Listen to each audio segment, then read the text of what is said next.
that allows them to pay for all their other sports. They are running in the red, and the reason and what they do to get out of the red is either tax their state taxpayers, or they charge non-athlete students fees, and they're making cutbacks in other areas of the university. And it's kind of tough, and people are putting up a stink about that because it's tough to have say we can't buy any new equipment for the chemistry lab because the assistant football coach has to fly to California to sit in the living room of a 17-year-old tailback and offer him a free ride. So, in other words, there's pushback coming from programs that are not able to support themselves, that are experiencing cuts in other areas of academics because of the fact that because the athletic program is not self-sufficient.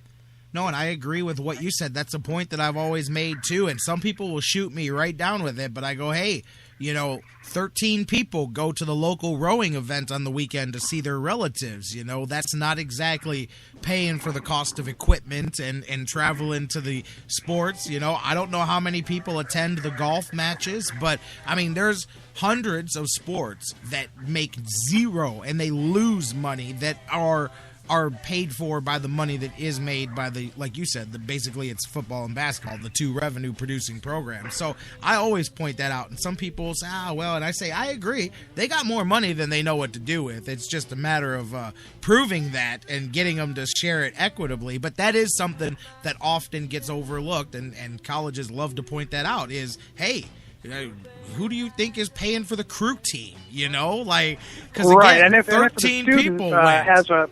If every student at Kent State University has a $1,500 quote unquote activities fee or whatever that they are paying, they are going to be screaming long and hard if the football players start getting dollars thrown into a trust fund for them after school when the students are effectively co-sponsoring that with fees directly out of their pocket or dollars that they're going to have to take loans out that they're going to be paying off 10 and 20 years down the road while the football player gets a free ride.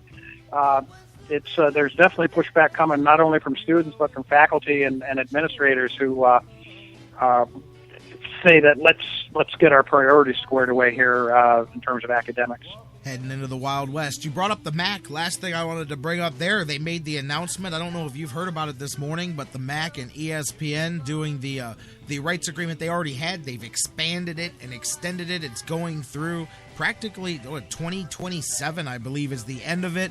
They've got exclusive ESPN coverage now for football and basketball, and nearly $1 million, it looks like, will be generated each year by each university throughout the length of this contract. So we were just talking about some of those in the MAC you brought up as a way to bring it in, but apparently a lot more of the MAC events are going to get coverage on ESPN2, ESPNU, on the internet platform ESPN3. So for you guys out there, especially locally, that are fans of the MAC and the MAC teams and that, more exposure, always good exposure for those teams, and a big financial windfall for the MAC as well.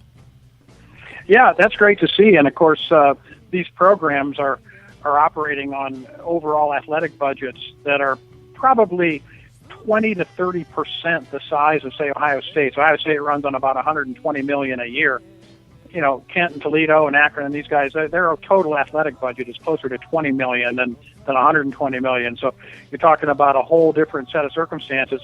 If they can generate, that kind of dollars, any kind of seven-figure number for a MAC school from an ESPN or from any other kind of revenue source, makes a lot bigger dent and assist for their athletic program than say it would for a company that a university like Ohio State for whom that would be pocket change.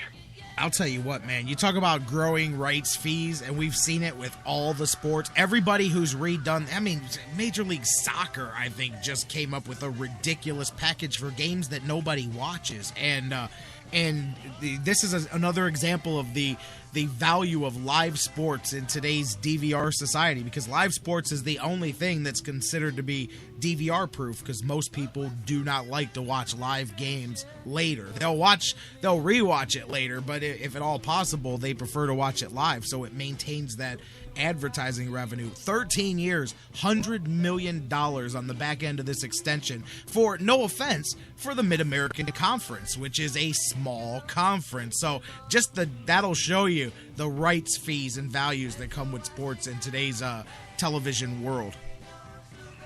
Yeah, that's a great thing, and ESPN has a way of doing that.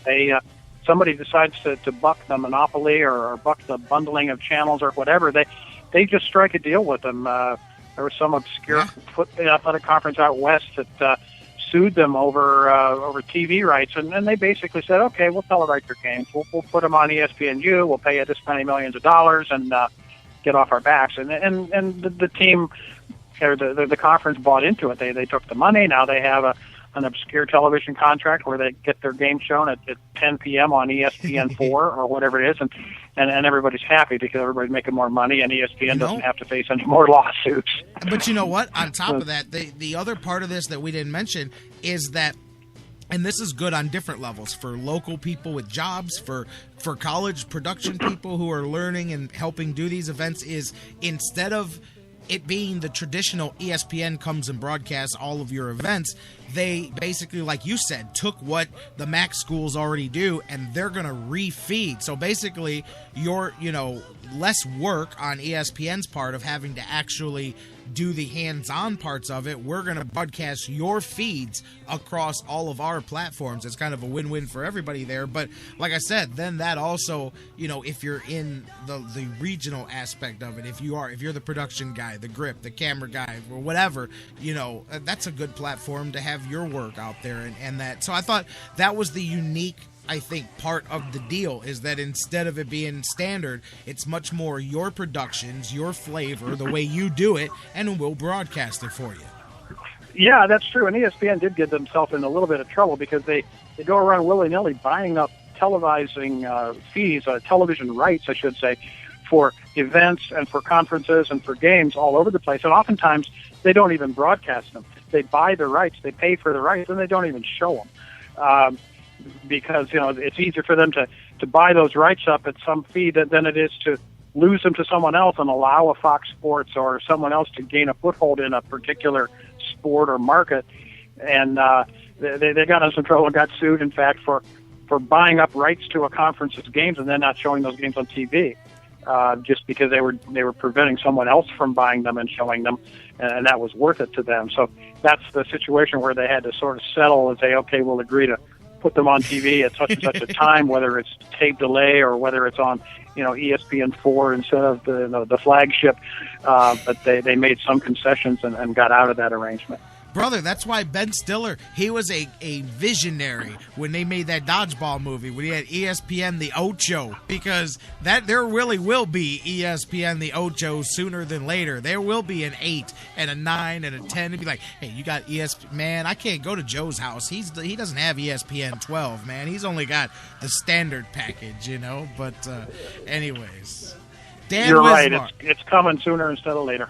You know it. Dan Wismar, my man from the Cleveland Fan. Hey, last take as we're on the way out the door with you, my man. How you feeling about the Tribe here? Do you, Well, I did a little bit. I did a little bit of checking this morning. How many times this season, Jerry? You probably know this because you're just all over it. But how many times this season have the Indians been 3 games over 500? They haven't. They haven't been 3 games. Maybe once they reached actually, 3 they games have one over time. 500. They did. Yeah, it was July 19th. Actually, it was after Detroit. It was after Detroit. Yeah, that's right. After that first game at Cincinnati, when they beat Cincinnati in the first game of the 4-game series. Yep. They were 50-47 on July 19th. They proceeded to lose 6 out of 7. There's only 3 other times besides right now when they were 2 games over 500, 5-3 on April 8th. They lost 4 out of 5 after that. On June 9th, 2 months later, they were 33-31, dropped 4 in a row. They were 50-47 on July 19th, 3 games over. The only time they've been 3 games over, they lost 6 of the next 7. Oh. And then they were 57-55 just a couple of weeks ago, obviously, and they dropped 4 in a row.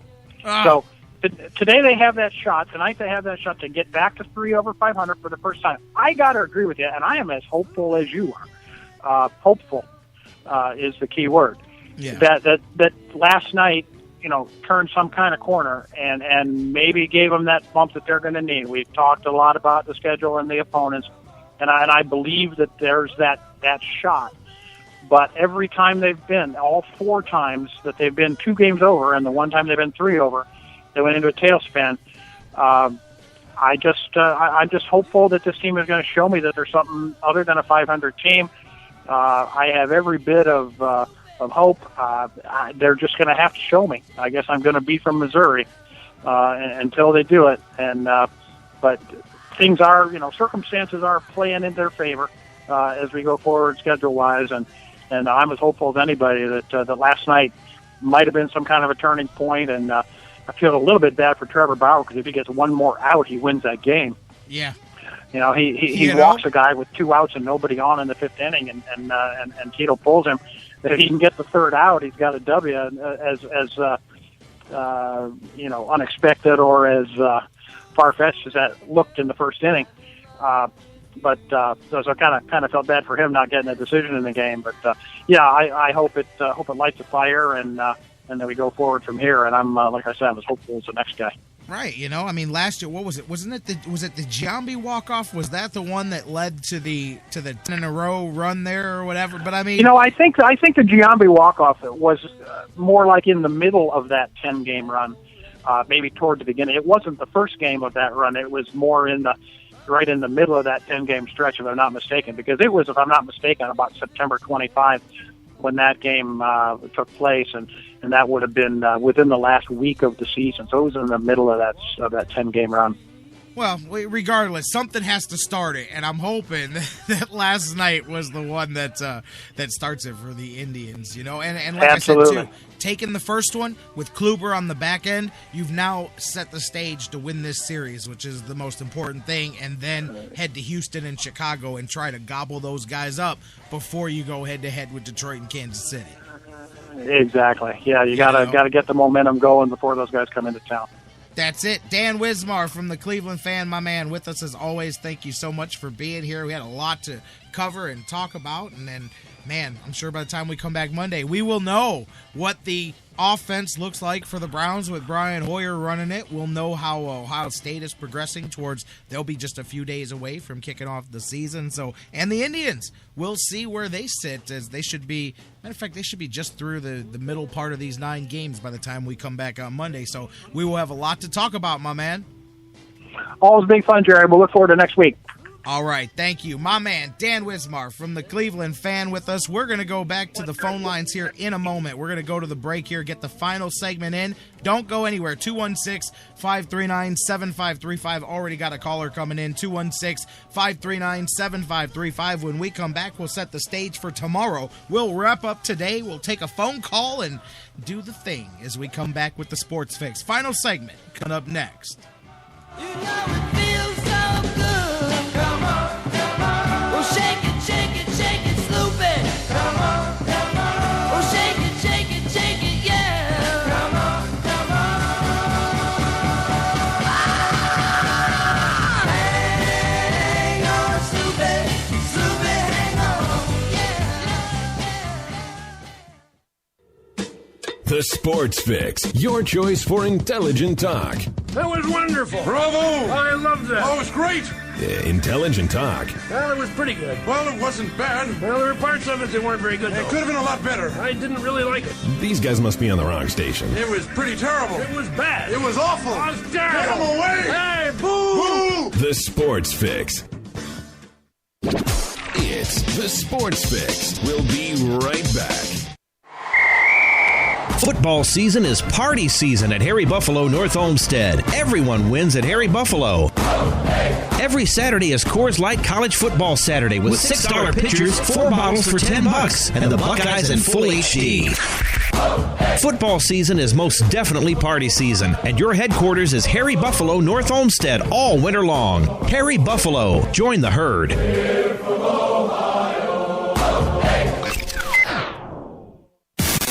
Sports Fix listeners, like us on Facebook today. Facebook.com/The Sports Fix. I I've been a pro wrestler my whole life, so championship belts have always kind of been a way of life to me. But did you know title belts are quickly becoming the fastest rising and the most popular new way for people to celebrate all kinds of things you never would have thought of before? We use it for our fantasy football league. It's a really cool